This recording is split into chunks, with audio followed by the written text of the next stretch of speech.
Hey guys, Adam here again. We're going to go ahead and revisit the pfSense build. The HP computer that I had ended up overheating. It was too unstable to use. So I went ahead and purchased some new components that are going to make a better system anyway. We have the heart of the system, which is this Gigabyte C1037UN. This actually has an integrated Celeron processor on board. I believe according to this... I don't know which Celeron it is. I guess it's a 1037U? I don't know. It's a mini ITX board anyway. We'll look in the technical details of it later. I got 4 gigabytes of RAM. This is the same RAM I always use, Corsair DDR3. We have the same Western Digital 160 gigabyte hard drive that I was using in the other system. I just pulled that and we're going to use it again in this. I purchased an 80mm Noctua fan for this because I have a feeling this in-wind case is going to probably have a terrible fan as the main system fan. This is a BP series. I don't know the exact model number. We'll look at that too when we get inside. I'll have it in the notes down below in the description as well. I got this on Newegg for like 50 bucks. It's a mini ITX case. I'm going to go ahead and open it up and we'll take a look at the case. Alright, so this is how the case is packaged. It's just some hard foam. Side here. Now, an interesting thing I noticed when I was looking at the pictures of this case is that I'm pretty sure it's actually the exact same case that the Hewlett-Packard system uses, just with a different faceplate. I gotta pull these screws off so we can take a look. Well, I guess let's take a look at the front first. So, it's pretty nondescript, that's why I bought it. Let's pull this shrink wrap stuff off. Because this actually has to go in my living room because of where my Comcast stuff is. So it's a pretty nondescript box. It does have a CD drive blank that we're not going to be using. But, does that clip close? Yeah, it does. Okay. It came with a power supply, which is good because these are kind of small proprietary power supplies. And I wanted to make sure that I didn't have to spend a ridiculous amount. It's probably not the greatest power supply, but I'm sure it'll work well enough for my purposes. I actually forgot something else too. I have an Intel 2 port LAN card for this. But let's go ahead and take the side panel off. Now, it's the same basic design as the Hewlett-Packard one. Let me take the Hewlett-Packard side panel off. I have that over here in the off to the side. So you see here, it looks like this case is a little wider maybe, but it's really the same layout internally. I guess it's not the exact same case, but it is very similar. This is the Hewlett-Packard here on this side, and there's that machine there. So it looks like this one's a little bit taller to allow a bigger power supply, but otherwise they're the same. So I just thought that was kind of interesting. I wonder if this is some variant of an in-wind case that HP uses. So this thing is just getting tossed off to the side and forgotten forever. Let's see what the actual case came with. It looks like it came with a power cord, which is nice. I think these are the various screws and then stand for the system. We have our power connector here, our front USB, audio, all that stuff. So the very first thing I want to do is pull this fan that comes with this out. It looks like it might not, I might actually not be able to replace this. It looks kind of proprietary and weird. I'll take a look. See what's involved in removing this fan. It looks like there's a screw here.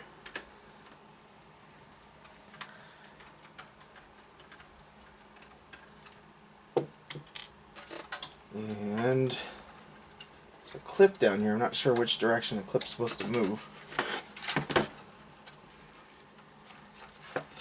One would think you push on it. There we go. So I guess it just has a little housing that it comes in. Yeah. I'm going to pull this crappy fan out and we'll get the Noctua fan mounted up. I'm going to go find my Intel chip, my Intel NIC card too. I'll be right back. Alright, so we got our Noctua fan all mounted up here. I'm going to have this set up as an intake fan, and I think this just pretty much clips back on.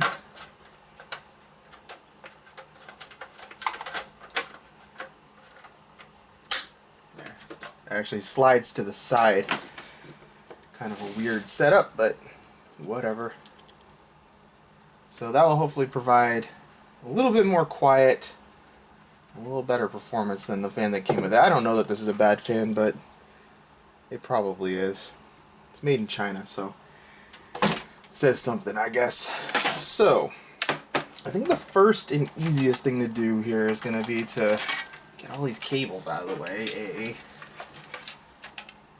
Let's take a look at the board, see what we got. Alright, so this thing is really tiny, and it looks like it comes with IDE cable, I/O shield, and one SATA cable, which is nice. Or actually 2 SATA cables, which is even nicer. And then, of course, the manual and CD, which we don't really need. So let's go ahead and set this box aside. I'm going to go ahead and open up this I/O shield here.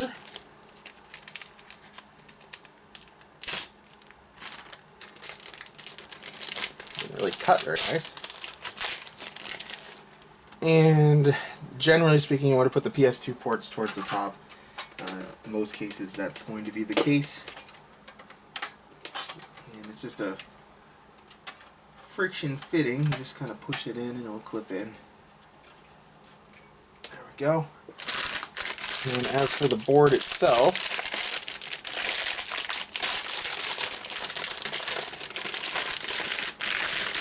it's a little itty bitty tiny thing here. So it's got dual built-in Realtek LAN on board, but I don't really want to use that. It's got built-in VGA, I think, yeah, it's got eSATA and HDMI as well, PS2 ports, and a serial port with built-in audio. So we're not going to be using most of those features on this board, and we actually don't have to do anything to install a fan or a heat sink on this, because it's already there. So I'm just going to go ahead and gently place it in place, and find my little bag of screws.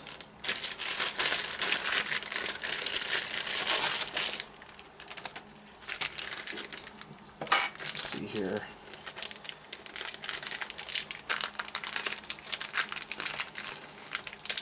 So it looks like we've got hard drive mounting, coarse screw kind of thing. These are the feet for the case. We'll want to put those on. And a bunch of little screws. I'm just going to pick out 4. I'm sure they're probably the coarse threaded ones, so we'll just guess that they're coarse threaded. They usually are for motherboard standoffs. And the motherboard standoff situation is really simplified with this too, of course, because there's really only 4 standoffs and they can only be where they are, so ITX is kind of nice for that. Now, there we go. Get one started. And I'm just going to tighten it all the way down because it's all lining up pretty nice. So this will be a lot more energy efficient than that HP was going to be anyway. So it's probably good that that didn't work anyway. I'm going to be able to install... Yeah, there's barely room to clear that. Wow, that is ridiculous. There's barely room to clear that power supply. But there is. Now, where is that top screw? Very hard to see. Magnetic screwdriver is, I would say, required for this. Alright, so let's figure out our cabling here.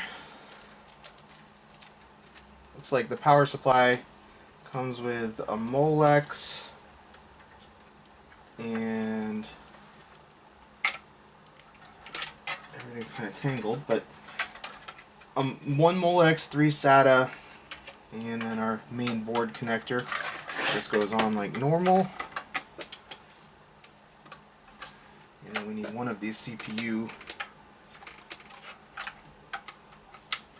And I'll zip tie the other one up out of the way. We'll figure out the cable management in a little bit here.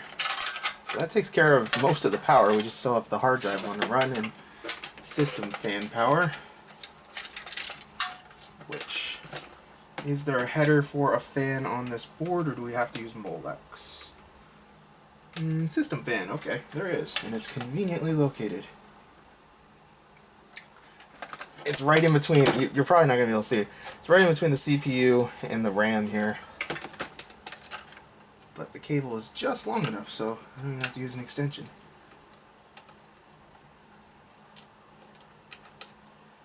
A little hard to reach down here if you have big fat fingers like I do. Alright, so we're good with that. CPU fan is already plugged in. I'm going to tuck this under here for now. And I'm probably just going to use that for cable management there, really. Now, are any of the headers on the front panel actually labeled? Doesn't look like it. I'm going to have to look in the manual for that. That's unfortunate. So we'll deal with that in a second too. But let's get our Ethernet card out. Now this comes with the full height blank already installed, so we just have to pull a couple screws out because this is half height, low profile expansion slot. Try to not lose those screws because they're very small. And there's just one on each side on this card. Most cards are like this. Some of them are press fit too, which are a little more annoying to deal with. Alright, and it needs to go this way. Wait, no, the other way.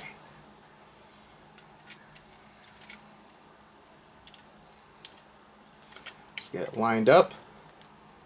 One of our screws on the magnetic tip here.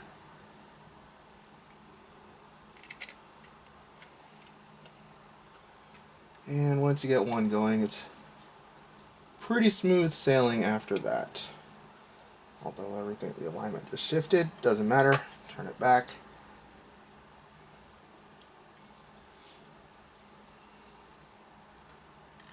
And like I said, this should run a lot cooler, so this has better ventilation because of that 80mm fan at the top that the Hewlett-Packard didn't have. The CPU is ventilated right above the power supply here as well.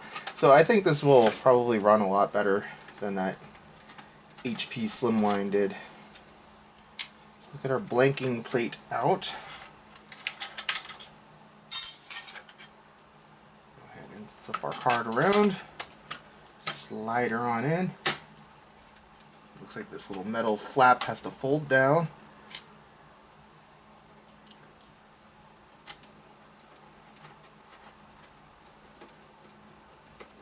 And it feels like I could strip that out really easy, so I'm not going to turn that too much. This is a cheap Chinese-made case, so do want to be a little bit careful. Now, I'll probably tackle the memory next. So like I said, this is the same memory I've pretty much been using in most of my builds for a long time. I like Corsair memory. So give her a slice here.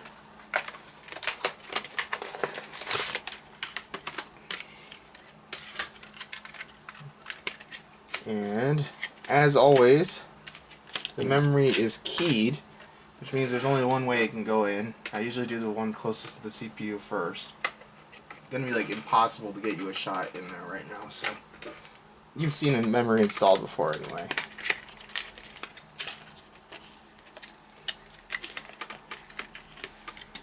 And these are nice because you can just grab them anywhere. You don't have to worry about touching them on the connectors.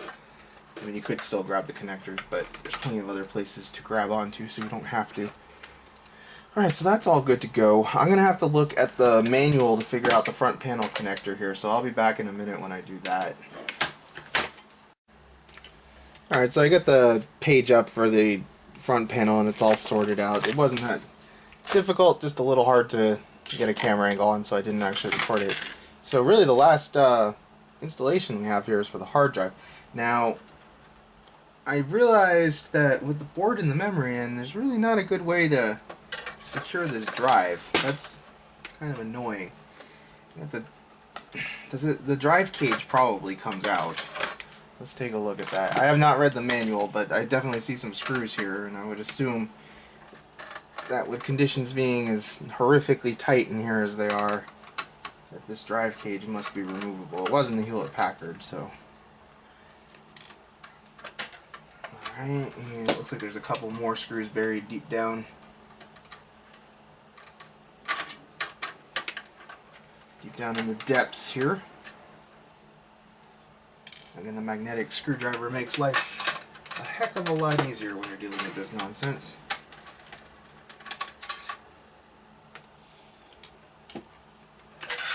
Alright, so we'll go ahead and slide the hard drive in. It looks like that lines up. Grab a couple of screws. Trying to get this finger tight so it'll stay in place while I get the screwdriver ready.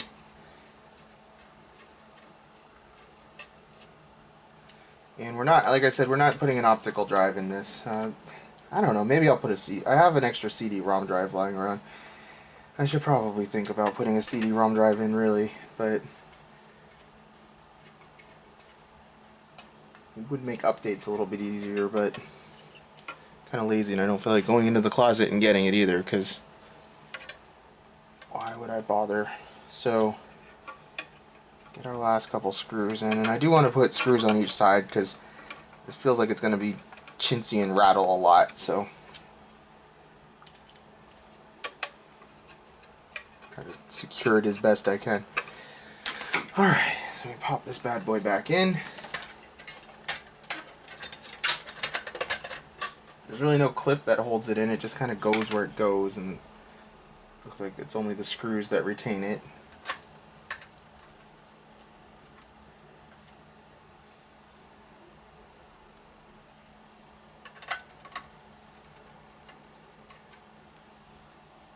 This machine is pretty much done. I'm going to look through my stock and see if I have any shorter SATA cables. It'd be kind of nice to put a shorter one on. If I don't, I can just tuck the excess up under there.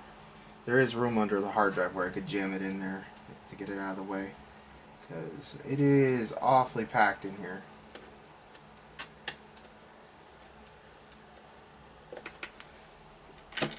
What the hell, we'll just use the SATA that came with it. I don't feel like looking. And I'm going to use the one with the right angle, I believe.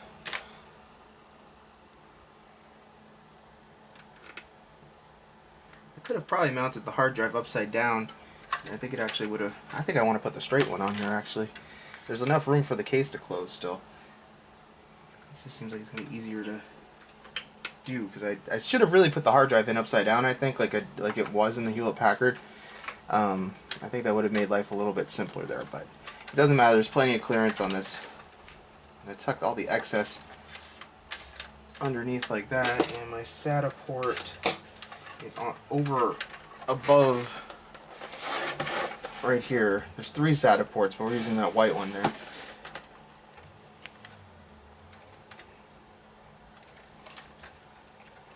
Turn my cable that way, plug it in. Alright, and then power. And I can work on kind of tucking some of this nonsense in here a little better. Is there an angled? No, there's no angled SATA. I assume there'll be room. It seems a little tight, but... And I'm really not going to worry too much about cable management. Most of the airflow on this case comes from up above, so I'm going to try to jam as much as I can under this hard drive.